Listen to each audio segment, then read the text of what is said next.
me it's a walk in the park. Y'all too smart, can't talk from the heart. I got sauce and it's all for the charts. No aux in the car. Rhyme around bumping that first blueprint on this. I ain't trying to hear what the info is. I been trying to move on the impulsive tip. Do you want dip? I can tell you ain't having that much fun. 3 years in with your ex-boyfriend, y'all tied that knot, but it's back undone. Oh yeah, I'm trying to stack 1 ton. You ain't gotta ask where that come from. I ain't never rock no pack, son. I was on the pack at the mall, same mess. I skip class, no hallway pass. I'm team cap, you was always last. She got good hands in the all-state. I got good kids and they all came fast. I ain't gotta say it, you can come to the Ville. Just ask who's hot, they gon' all say Jack. Told me stay down, but I always have. When I come around, man, they always ask, how does it feel? Whoa. Ain't shit, tell me it's a walk in the park. Y'all too smart, can't talk from the heart. I got sauce and it's off the charts. Started my night with the light. When I got to the club, I was off for the dark. And I'm on a wave like a dolphin, a shark. Y'all took shots, they was off for the mark. Keep it raw from the start.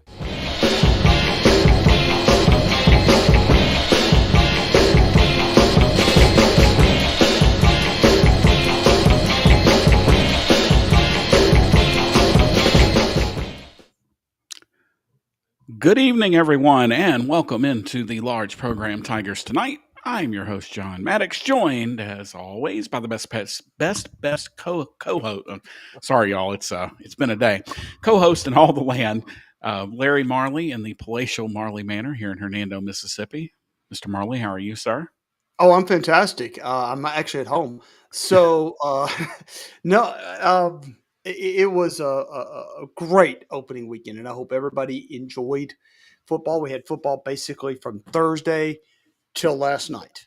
And if you didn't enjoy that, then you're probably not American. Probably.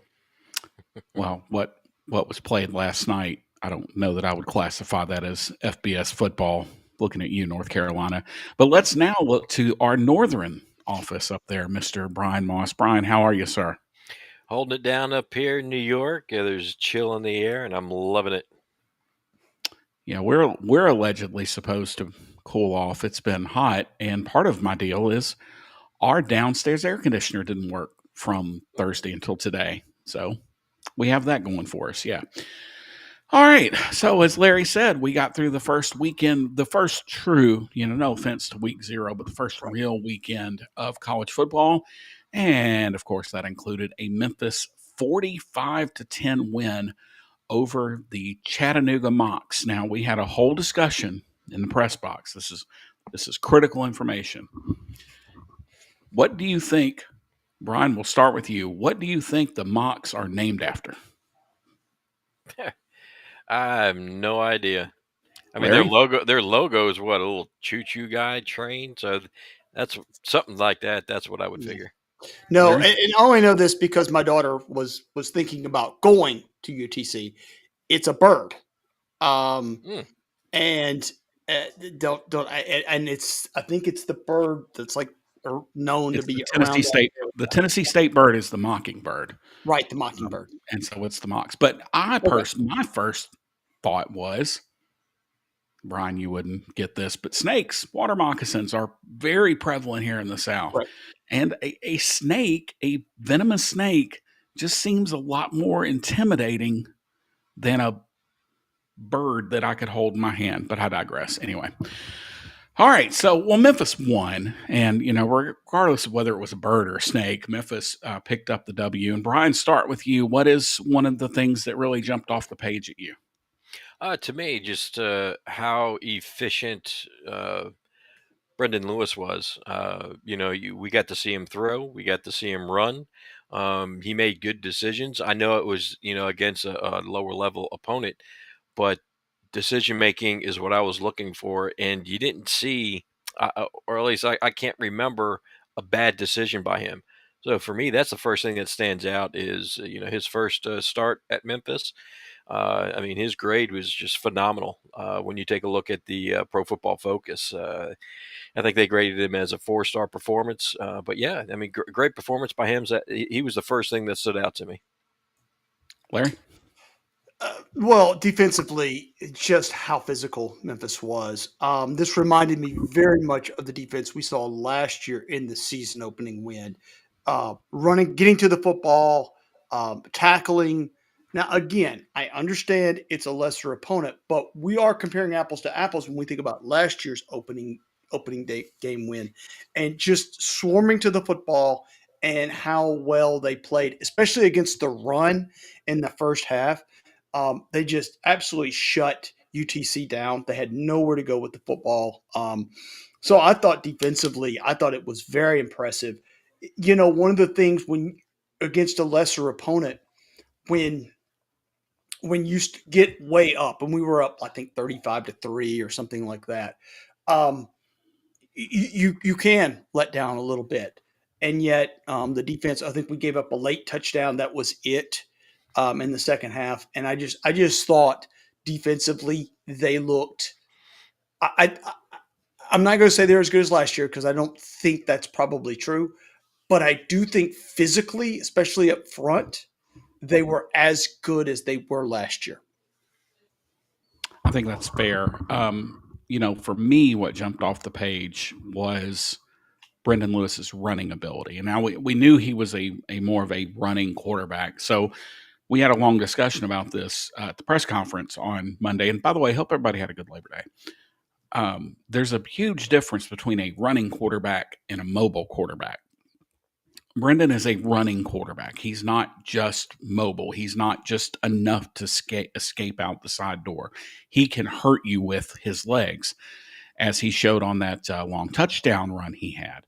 So I think this adds a dimension to Memphis's offense because we had heard he could run. We had heard, oh, he's a good runner. He's a good runner.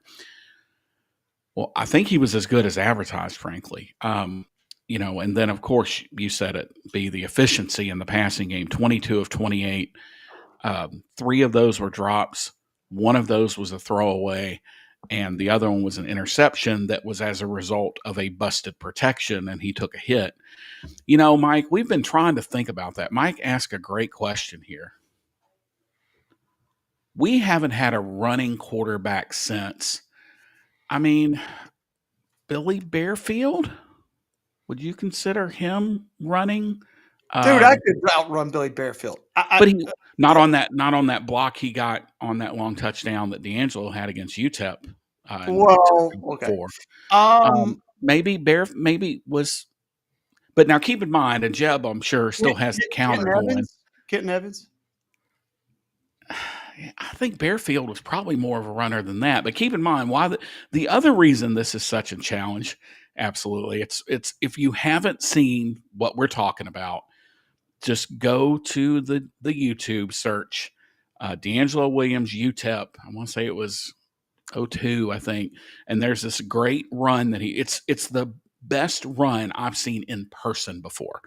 And Billy Bearfield just comes flying down the field and just absolutely clocks this poor guy from UTEP and sprung D'Angelo for the touchdown. I think it was 2005, actually, but it really doesn't matter.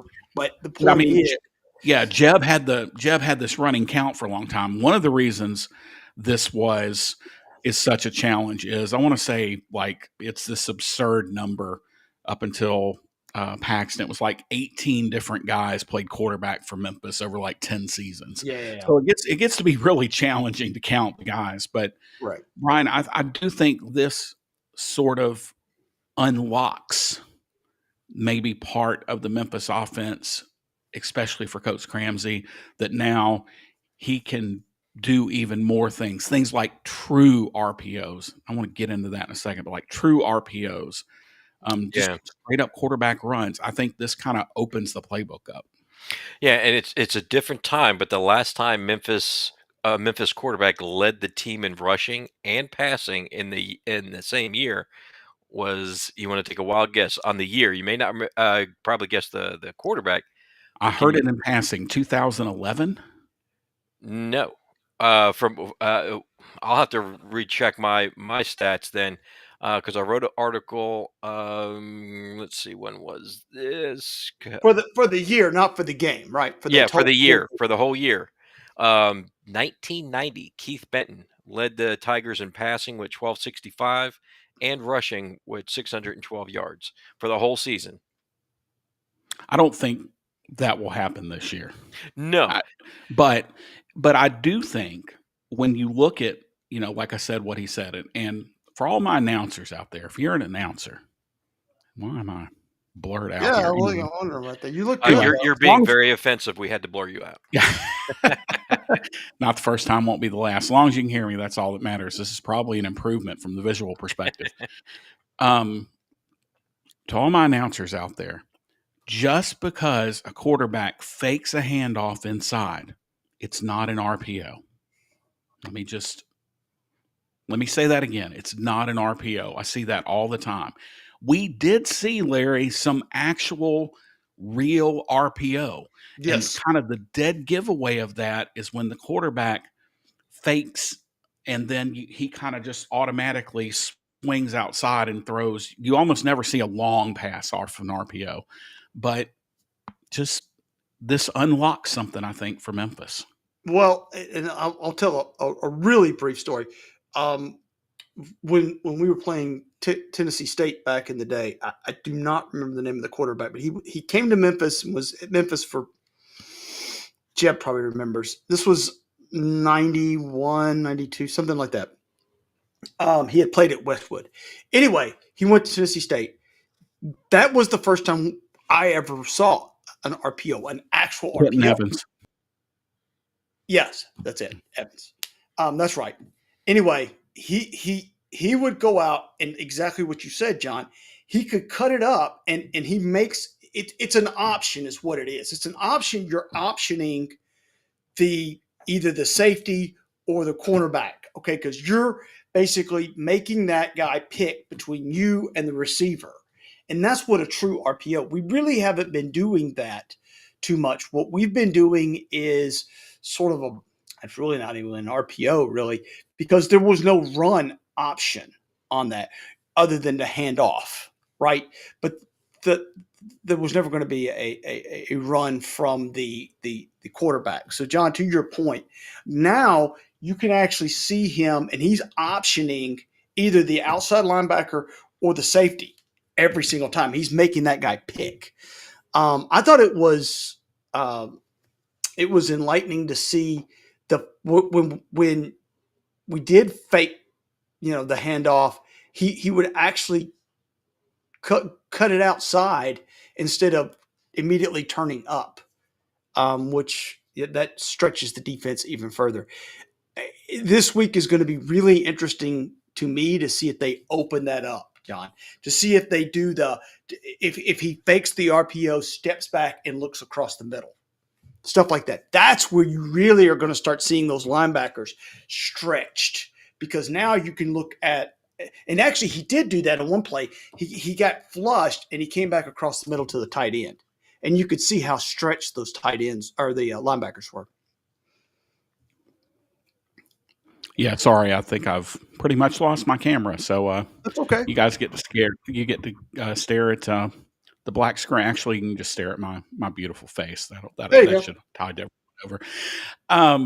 Yeah, I think that that's one of the things to me anyway that this unlocks like what you're talking about. Straight quarterback runs. You can call a QB draw on 3rd and 16. You can do a read. The other one that always seems to get confused is the read option. Just because he fakes the first man through doesn't mean it's a read option, but you can run a lot more read option. You can run some actual, what we call out of the shotgun, you call it speed option around the pistol. So this really opens things up. And then especially when you consider you may have it at times, you had this a couple times on Saturday until he got hurt, you're going to have Sutton Smith, Greg DeRosier, and Brendan Lewis on the field at the same time. So you've got so many options that reverses and the little push passes and all that. It opens up so much for your offense to be able to trust your quarterback to run the football, right? Mm-hmm. A lot of times we see quarterbacks, and I love Seth, and I'm thankful for him, but he ran out of necessity 95% of the time. He needed to run. Well, now Mike just took my thunder there about Seth. But now there were a couple times I was just flipping through some old highlights, and the Liberty Bowl, Seth pulled it, and it was a design QB run. You could do that some, but you can do that more now, right? Because you've got a guy that is a dangerous guy with the ball in his hands when he gets outside, Brian. Yeah, I mean, I just that's why I'm excited to see what this offense is going to be this year. There's just a lot of threats on the field. If Memphis can get some play out of the wide receivers, it's weird to think that the wide receiver core is I guess the weak link of the offense. Um, but if you can get a couple of wide receivers to really step up and prove that they can be relied upon, man, this offense is just going to be fantastic to watch. Yeah, and I do want to say that, of course, Greg DeWosier went down I think it was in the second quarter, um, with an apparent foot injury, and there was a lot of consternation about that because he didn't come back in the game. And post game, Coach Silfield said, "Well, that was my decision not to bring him back. There's no need really." That's not really what he said, but that's kind of what he intimated. And then when Sutton was asked about it, he said, "Yeah, Greg's good. He'll be back." So, and then of course he's on the depth chart today. But now, as we found out in past years, that doesn't necessarily mean anything. Yeah. But I was one guy. How about Frank Peasant that came off the bench, Yep. kind of that next man up, Yep. and broke off that long, nice 18-yard run, and then that was the play right before. So I think it was like he gained 22 yards. It put Memphis at the 22. There was 2:22 left in the quarter, and then Brendan Lewis scored from 22 yards out. So, but it was Peasant. He had 6 carries for 61 yards, 10 yards a carry. Not bad. I'm not a coach, but I think if I were, I would take that. Go ahead, Larry. Well, so he's a senior, right? So he's a senior transfer, and so you look at that at your three running backs, right? They're all experienced. DeRosier is obviously a sophomore, Sutton's a junior, and you got a senior. I mean, we've got a nice trio of running backs who you can look to. One of the things, like last year, guys, John, we talked about this extensively last year. When Sutton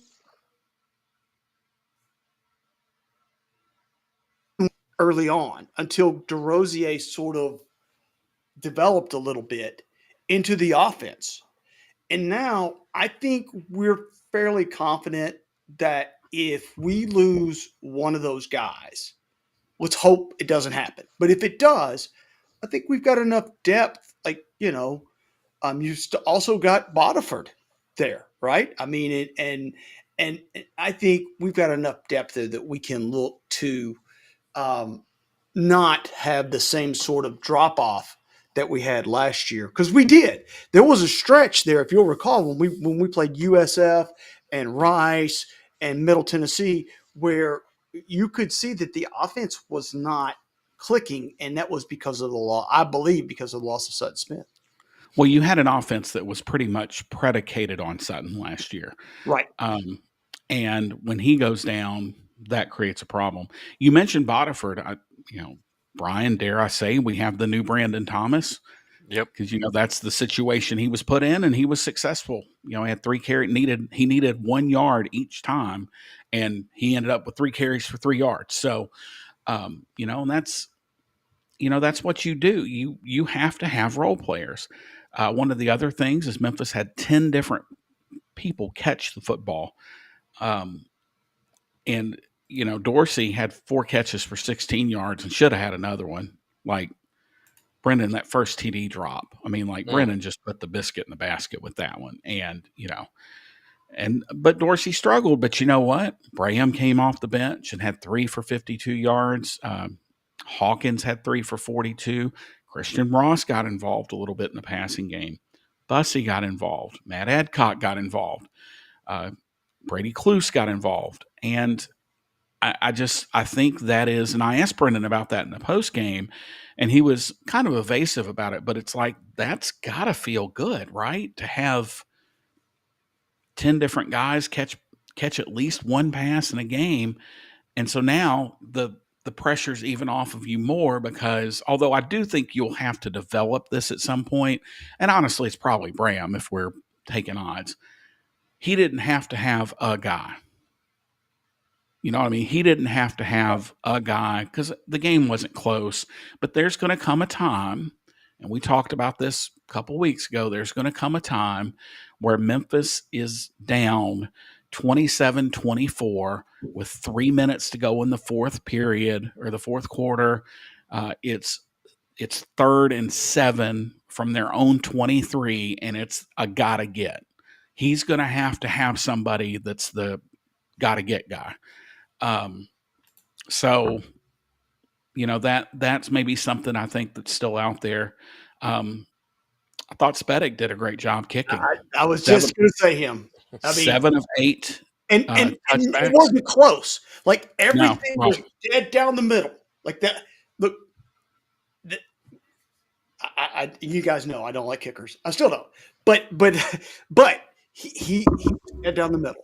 Like, and as a player, you go out there, you don't want drama. Go out there, kick the freaking field goal, and get off the field. And he was 6 for 6. It wasn't even close. Dead down the middle. There wasn't any drama with any of it. And hey, that's what you're looking for. And the punter kid averaged 54 yards. And we were talking last week. He'd never been on a field before. Well, so, I think he only punted once. I think, or twice. Twice, yeah. But 54 yards, Australian rules. But Ryan, I thought it was a pretty good complete game. Mm-hmm. I don't feel like Memphis showed a lot, which we talked about that. Memphis was not going to put a bunch of stuff on tape. There's one of two things: is you either put everything on tape or you don't show anything. And Memphis kind of chose the latter there. But I thought it was a pretty complete game from Memphis. Yep. Chattanooga hit a couple big plays. Let's see. But that's expected. You can't. I guess you can't really expect Memphis to totally shut things down. But, in the grand scheme of things, when you take a look back, 45-10, that's pretty dominating. Chattanooga only had, 232 yards? Right. And of that, they gained 59 yards on 3 passing plays. Right. And 82 yards on 6 running plays. So that's 140 of their 232 yards came on 9 plays. We were very clean. That's right. And I'd be honest with you. The fact that one thing I'm very excited about, we had the one turnover, which you pointed out was primarily due to, a busted blocking, which we talked about that last week. New center, a lot of new work pieces up front. We only had. He was pressured some, but really not that much. And we only had the one turnover. Guys, with all those new players, we didn't put the ball on the ground, knock on wood. I just thought you could not have asked for a cleaner opening game with given all the new pieces that we've got. It's a pretty clean opening game, period. Yeah. If you look at it, UTC turned it over a little bit, but that second one, was it just 2 penalties as well? Between the two teams, 6 penalties for 70 yards. That's really clean for an opening game. And like Jeb said, you didn't see a bunch of busted coverages, and this was true kind of either way. Memphis just had better athletes. No, and we didn't have a lot of coaching turnover, and that shows. So even when you lose a bunch of players, if you have staff consistency, that helps. But it was real. The two teams went 5 for 5 inside the red zone. 6 penalties total. With 5 of 9 on first down. On third down. You hold Chattanooga to 2 of 12 on third down. So, it was one of those very clean games. And the only kind of knock, and I'm still not convinced it was on purpose, although they acted like it was the opening kickoff. when the Chattanooga kicker kicked it, and I think he was trying to line drive it, but he kind of topped it a little bit, and it just rolled over and it hit Brady Cluse's foot. But even after that's going to happen. You're gonna get bounces. Yeah, the refs were hot too. They wanted to keep things rolling. Yeah, it was hot. It wasn't humid, so I'll give that. It wasn't humid, but it was hot. But that was really the only that and the big busted protection that caused the interception. But even still, that's a shot. Brendan's got to eat that. Brendan can't, when he sees that happen, he can't just chunk it in the air. He's got to eat that one. And, he has said repeatedly this offseason that nobody will be harder on Brendan Lewis than Brendan Lewis. He is incredibly hard on himself, almost to the point sometimes. Yeah. Well, Jeb says it was on purpose. I was way up in the stadium, and frankly, my glasses weren't on, so I kind of missed it. But yeah, and it was one of those things. I think that he was waiting for somebody to. Sorry, I'm trying to do three things here. He was waiting for somebody to turn and run, and when he saw Brady Cluse turn and run, he popped it over that way. But that kind of stuff happens. It's just, it is what it is, but that's the thing. Now, are other teams going to pick up on that? So just kind of is what it is, I guess. And, thankfully, but then, we were neglectful. We were talking about special teams. How about Big Whit blocking the field goal as a result of that series, that first Chattanooga series where they go down and they go to kick the field goal, and Whitlow not only blocks it, but returns it as well. And that kind of, I think, set the tone for the entirety of the game. But, we can debate the little stuff all day, but 1-0 beats the hell out of 0-1. Correct. If you don't like believe last me, year, just keep just winning. ask Alabama. Sorry, I had to get that one in there. But so Memphis again, 45-10 winners. Other than DeWosier, no, and we don't. Just being real, we don't know how hurt he is. We will know that before the FAU game, because this year they have to do injury reports. But I think even then it's like 2 hours before kickoff. Yeah, 2 hours before kickoff. But they're no later than. They Yeah. could do it earlier, but no later than. Yeah, we'll get it when we walk in the stadium. But yeah. All right, so that puts wraps on this week. And before we get into Georgia State, we have decided to allow the great prognosticator Eric Prosius with MemphisWeather.net back because he did such a pretty good job on Saturday. He did the typical weatherman 50-50 thing. He got the humidity right, but not the temperature. It was warm, Eric. I'm not gonna lie, it was pretty warm. But that was a forecast that it seemed like every day it went from 84 to 85 to 86 to 88. So, but great weather on Saturday, nice little breeze. So can't complain. So we thought we'd have you back this week. Well, I appreciate you giving me a second chance. It's good to go into week 2 and have the next opportunity. I didn't quite get straight down the uprights like the great kicker did, but that's all right. We'll try again. And you've thrown me a curveball. The biggest improvement is always from week 1 to week 2. Oh, absolutely. Yeah. And especially when you're going away and forecasting for a place that I don't forecast for every day. So we're looking at Atlanta as we head downstream here to Georgia State. I've learned something today that they play in the old Turner Field, which is now called Center Park Stadium. So cool place to play. And I hope some Tiger fans are headed down there because it looks like it's going to be a pretty good day. It will be warm. I'm not going to start off in the mid 80s this time. We're just going to say it's going to be 90 degrees in the afternoon. There could be a couple of thunderstorms around during the afternoon. They've got a front that'll be hanging around there. That front's moving through here too on Saturday. Slight chance of thunderstorms if you're staying around here, but it's going to mark the beginning of another drier and slightly cooler stretch for us. But down there in Georgia, it looks like as we get to kickoff, those showers will kind of start falling apart. Maybe a couple around in the area around kickoff time, which is 6 p.m. Central, 7 p.m. over there in Georgia. 83 degrees is expected temperature at that time, with the light northwest wind. Shouldn't cause any problems for the kicking game. And then as we go into the evening, a few clouds lingering, but temperatures dropping into the 70s as we head towards the end of the game. So overall, not too bad. Again, it's early September and it is the South, so we're not expecting 50s or 60s, of course. Yeah, I want to thank you before we wrap up with you here. I want to thank you for the rain today. That was a lovely gift here in Hernando. We got quite a bit of rain this morning, and we've desperately needed it. Well, I'm glad somebody got some. I'm now well over a month since I've had a tenth of an inch, and it's definitely showing. So, yeah. All right. Well, tell everybody how they can follow you all week. Yeah, sure. Social media is the best place to find us. We're Memphis Weather 1, Memphis Weather, the number 1 on all of your favorite social channels.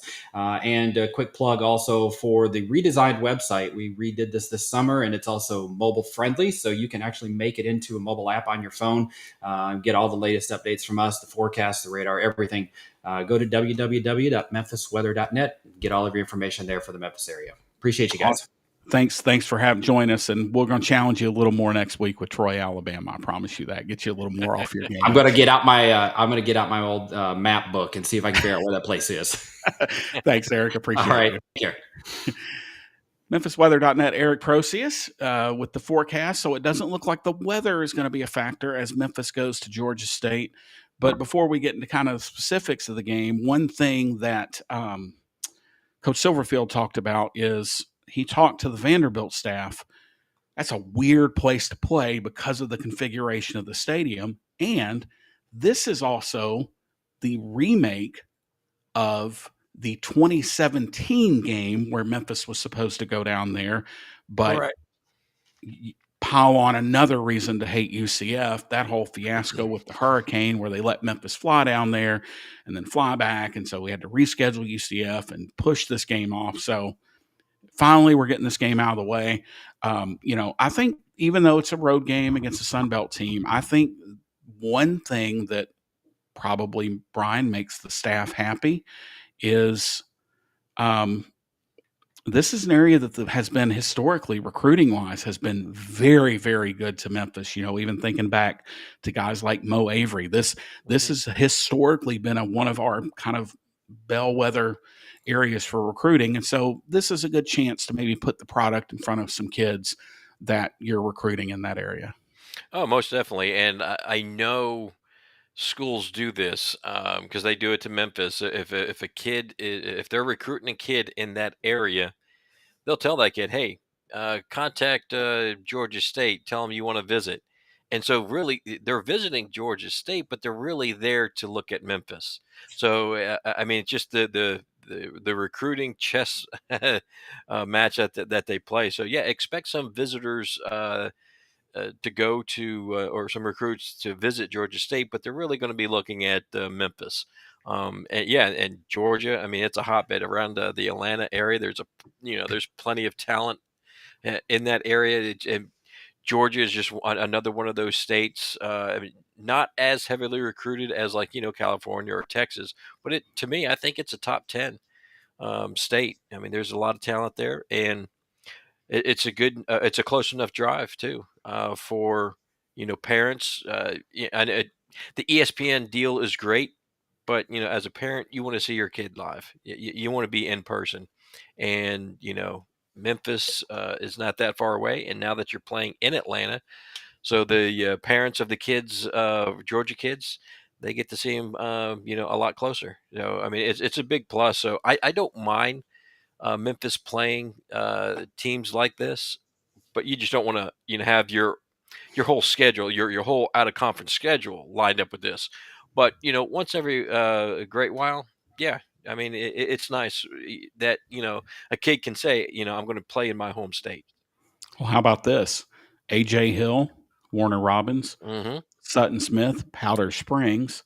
I'm just glancing here. Brady Cluse is from Acworth. Just keep going down the list here.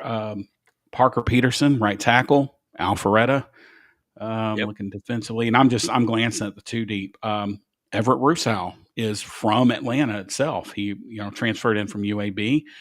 Let's see. Joey Hunter, also on the one of the safeties on the depth chart.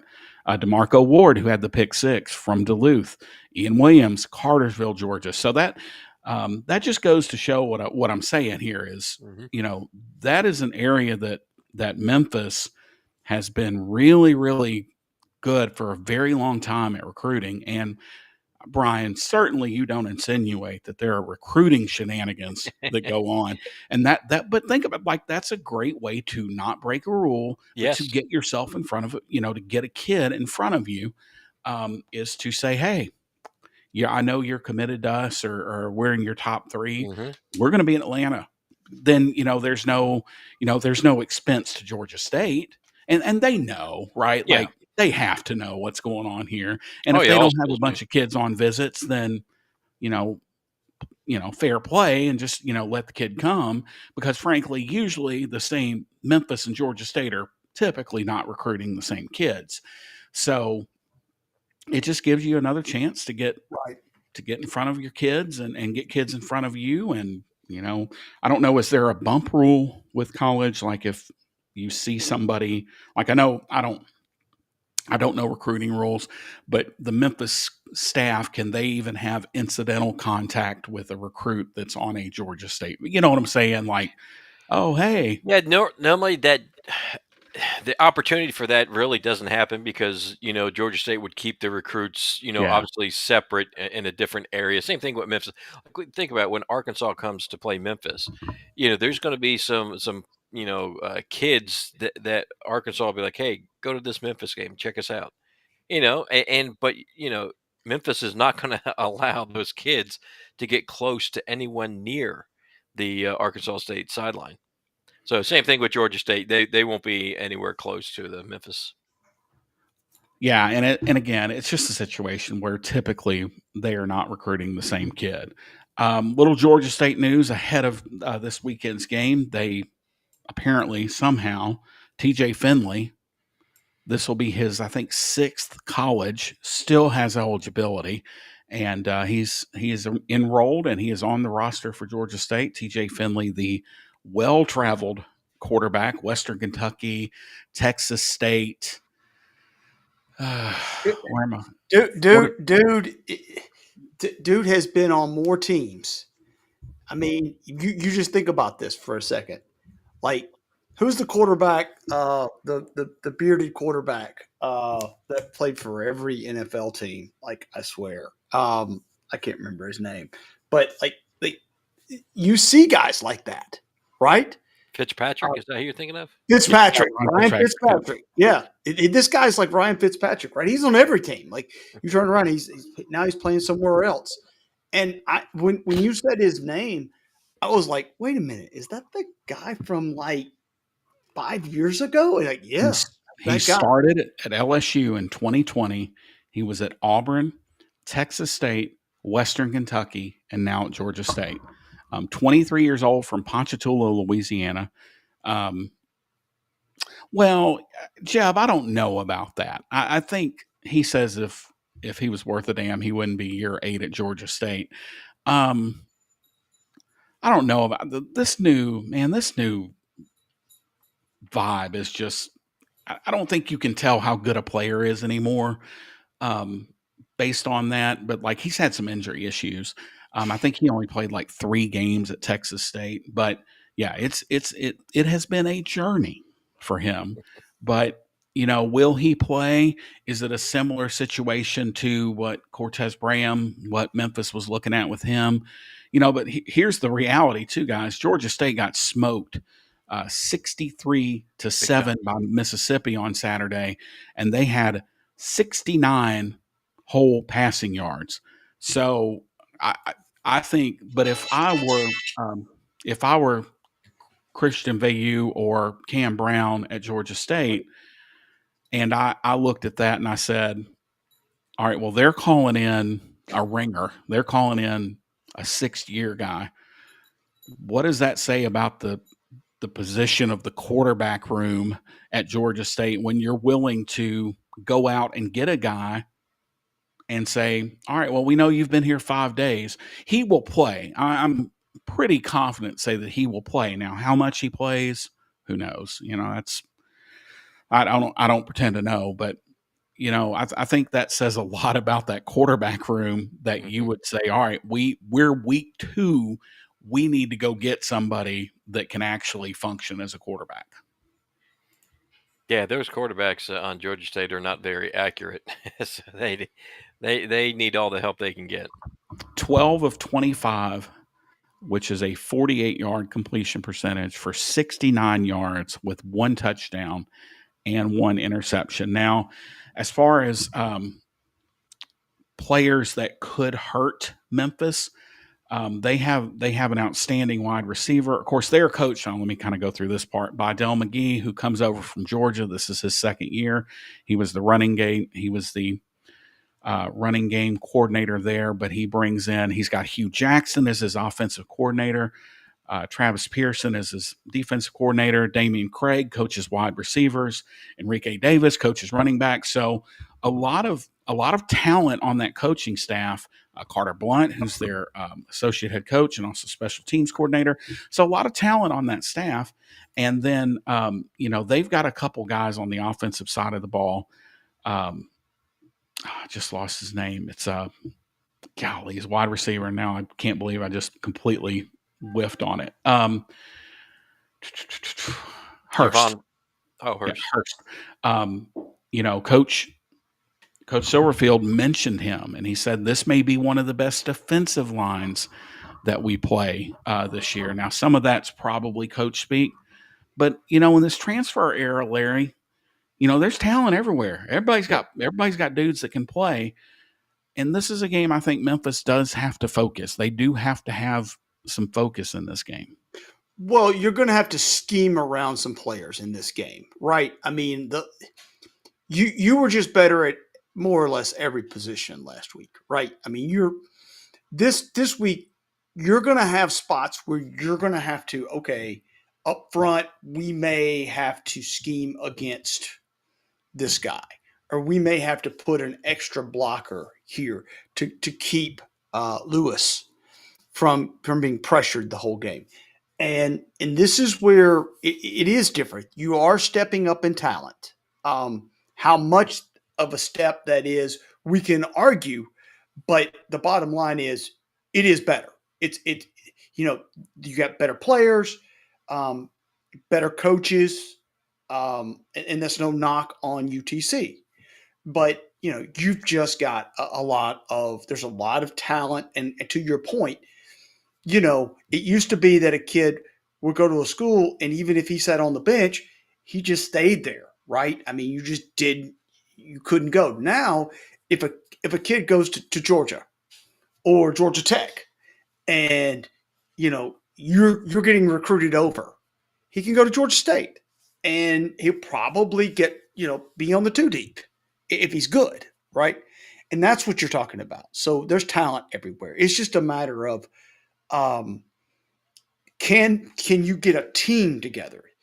See, what we were praising earlier is that our coaches took 11 guys that some of them were on other teams last year, right? And they made a football team out of them. No, not a lot. We had a lot of guys that were still here. But my point is, every year you're having to bring guys in and incorporate them. And, you got a new staff here. You got a lot of new coaches here. Damian Craig. I mean, everybody remembers a lot of people. I remember Damian Craig. And Hugh Jackson was obviously the coach of the Bengals for a while. I mean, there's just a lot of talent here on the coaching staff. Can they put a team together? And we'll see. We'll see. They certainly struggled against a really talented Ole Miss team last week. Well, a lot of people are going to struggle against Mississippi this year, I think. And actually, oddly enough, their leading rusher, Georgia State's leading rusher, Rashad Amos, was a Memphis Tiger for 5 months. He signed with Memphis in December 1st of 24 and transferred out May 18th of 24 after spring practice. He kind of saw the writing on the wall, and he was the leading rusher for Georgia State last week, 9 carries for 68 yards. Now they ran the ball 5.5 yards a carry against a pretty good upper tier SEC defense, 35 carries, 191 yards. But I think, Brian, that sort of plays into the strength of the Memphis Mhm. defense is if you want to try to line up and run the ball, that's fine. We're going to make it incredibly difficult on you to do so. Yeah, and I think Georgia State will try to run the ball because Amos. I mean, he before he got to Memphis, he was at Miami of Ohio, where he rushed for over 1,000 yards and 13 touchdowns. So, as you were mentioning before, I mean, there's talent there. He's definitely a talented back. But I just think that the Memphis defensive line, which is in my opinion much improved, will be able to handle it. Yeah, and Amos is also an Atlanta guy. He's Hmm. been on Memphis's roster. He's been on Miami South of Carolina. Ohio, South Carolina. Another guy now at Georgia State. Finishing things out. So, he was only here for a short time, but maybe he feels like he has something to prove, and that can go one of two ways when you're a player, right? That you can either be highly motivated and go out and perform at the highest level, or you can press. You can go out and you can really, really press and really try to, as the kids say, you can try to do too much. And, it's going to be important for him to kind of rein that in. But I think the big problem Georgia State is going to have with Memphis is speed and just, athletes across the board. You know, if Memphis has 10, 11 guys catching passes on Saturday, that's a really good recipe for a big Memphis win. I think it can't all fall on one guy. I think that's where, if Memphis were to get in a little bit of trouble, that would be it. It can't just fall on one guy. They've got to continue to spread the ball around. Obviously, Greg DeBossier is going to be a factor. If he plays or not, that kind of determines, I think, how the game goes in terms of just the overall flow. I didn't see, is it Memphis a 14-point favorite, Brian? I didn't see the Oh BetMGM yeah, I line. didn't. Yeah, I didn't check. Yeah. But anyway, I mean, I think Memphis is going to be a couple touchdown favorite at the very minimum. Should be more than Um, that, honestly. but, and I know people may say whatever they want to say about this, but when you go into these awkward places to play where the field is positioned kind of funny, so the press box is a lot further away or a lot closer than you used to, your sideline is a lot further away or a lot closer than you're used to, your views are different, like everything is different. So you think about that, and my comparison is playing basketball at Vanderbilt, where the benches are on the baselines and not on the sidelines.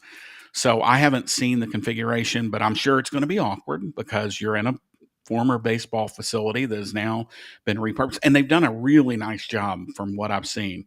The lighting's going to be weird, like everything's going to be weird. It's a night game.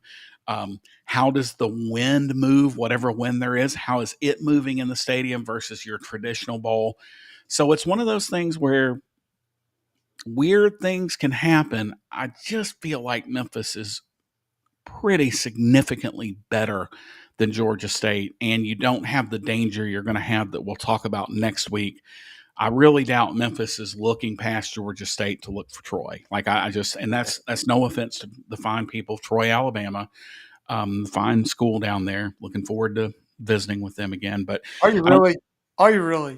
I'm looking forward to visiting with them. They have some very nice people that Sure. run the Troy version of Tiger Sports Report, and the staff was exceptionally nice. So I don't really have anything bad to say, other than got to go to Troy, but that's next week.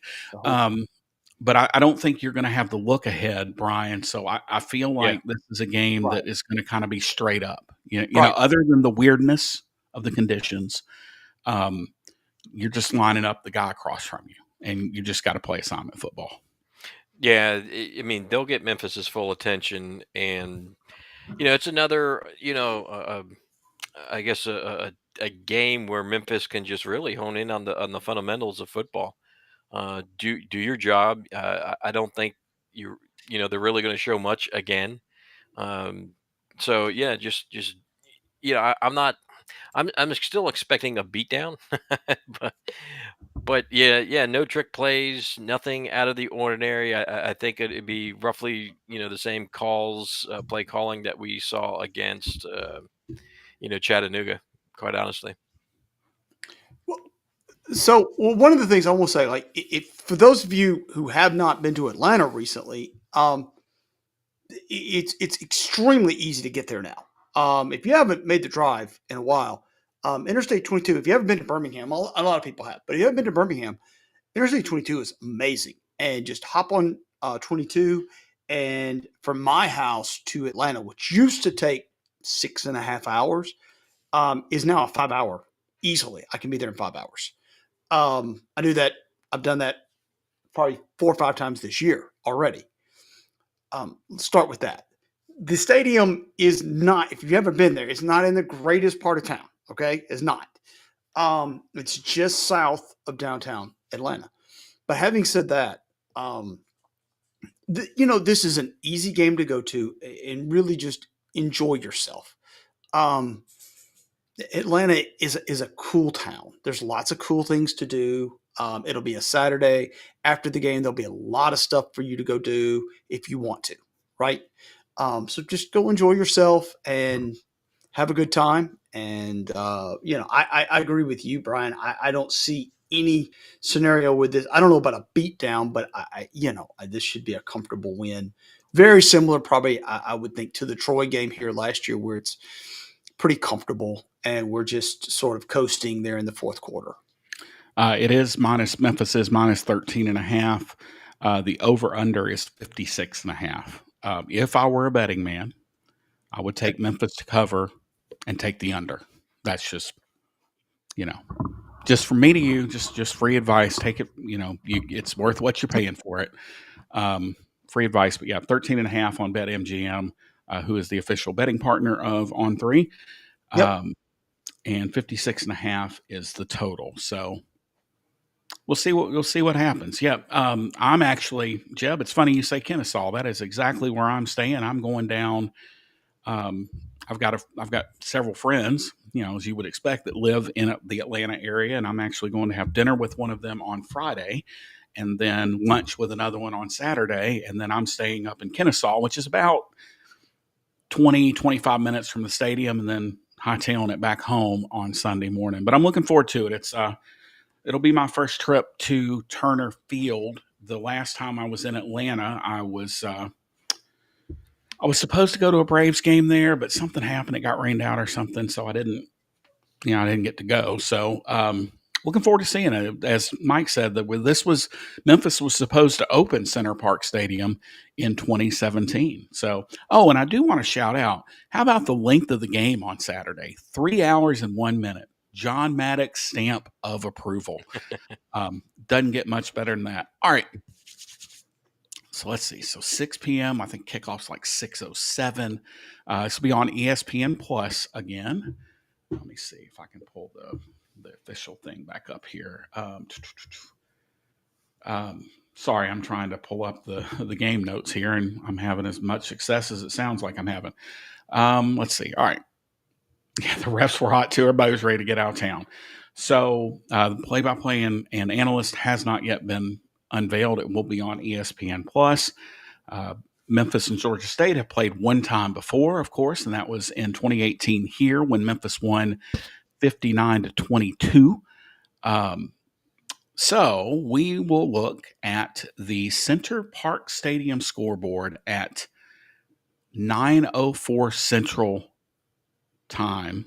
Larry, Sure. And that scoreboard will say it's going to say 31-10, and Memphis should, and it might be worse than that, but I just don't see how Georgia State is going to consistently move the ball on us. I just don't. Brian. To me, it's going to be a beatdown, but I do think Memphis will slip up and allow some points in the fourth quarter. So I'm going to go Memphis 38-0 until the fourth quarter, where Georgia State scores 13. Final score, Memphis 38-13. So you're both hitting the under. Yep. You know what? It worked this week, 45-10. Oh, and by the way, congratulations to you. Just 3 points off. You had 42-10 and count on special teams to screw something up and kick that extra field goal. But I think 45-10. This just feels like that. But what I think might happen this week is Georgia State might come out blazing. I think kind of the opposite, Brian, of what you're talking about. Maybe they come out and they get a quick touchdown, they get something cheap, or they just get a touchdown. And then once Memphis settles in, it just kind of steamrolls from there. So week Bold one predictions. Oh yeah, Any all right, bold? yeah. Let's do that, Brian. We'll start with you since you brought that up. Yeah, bold prediction. I'm going to say, because I don't think it's happened in a while, so I'm just going to throw something crazy out there that probably won't happen. But I'm going to say Ryan Silverfield gets a flag. Just throwing it out there. He gets hot. Maybe the refs aren't doing what they're supposed to. He runs his mouth a little bit too much. I don't know if he's ever been flagged. He hasn't. His personality is not as such, I would think. There's a first time for everything. Come on, Silverfield, if you're watching, come on. Get the flag and just point to the camera so I know it's for me. That's right. Larry, do you have a bold prediction? We are going to score 2 defensive touchdowns this week. I think Memphis has a touchdown of more than 80 yards. Yeah, maybe a pass, it may be a kick return, but I think they will have a touchdown of more than 80 yards. Jeb is going to stick with what works. Sutton Smith returning a kickoff back for a touchdown. But I think Memphis has a big play this week. I feel like this is a spot where, when it could be a fluke play like the Ole Miss game that Memphis won 37-24, and they Paxton had to throw off his back foot, and the ball got tipped up in the air, and one of the Memphis receivers caught it, and it was like a 90-yard touchdown. I think this may be the type of game where you just get a big fluke play like that in your favor. Y'all that want Ryan to throw headsets and get penalties, y'all, that's just not who this man is. And once. Just give it to me now. once. I mean, he's got 2 6-month-olds at home. He's not. He might. No. He might. You just wait till they become toddlers or teenagers. We might see some headset throwing. When you got newborns like that, you're so tired. Everybody just no. Yeah. Please don't throw headsets. Don't get flags. That's not. It's so funny because that is not his personality. Yeah. That's the antithesis of his personality. That's why it's a bold prediction. Because I was going to go, Lewis have a throwing touchdown, running touchdown, but that's not bold. That's going to be expected. So I was like, man, I just had to come something on the spot, and I'm like, yeah, let's just go crazy. And Jeb brings up Justin Fuente. That's how I knew, as they say in Memphis, that Justin was with us. That game against UT Martin when he got that unsportsmanlike conduct penalty and got his money's worth for it. That's kind of how I knew he was with us. He was the right guy for the job, as weird as that sounds. But Ryan, please don't throw headsets. Don't get penalties. Just let's hope things go the way they're supposed to. But if you do, get your money's worth. Yes. If you're going to do it, go all out. That's right. Go all in. Man, go get you some. Yeah, go all in. All right. So before this gets even more out of hand, for the best co-hosts in all the land, Larry Marley and Brian Moss, this is John Maddox signing off and saying we will see everybody next week and hope to see some of you in Atlanta this week.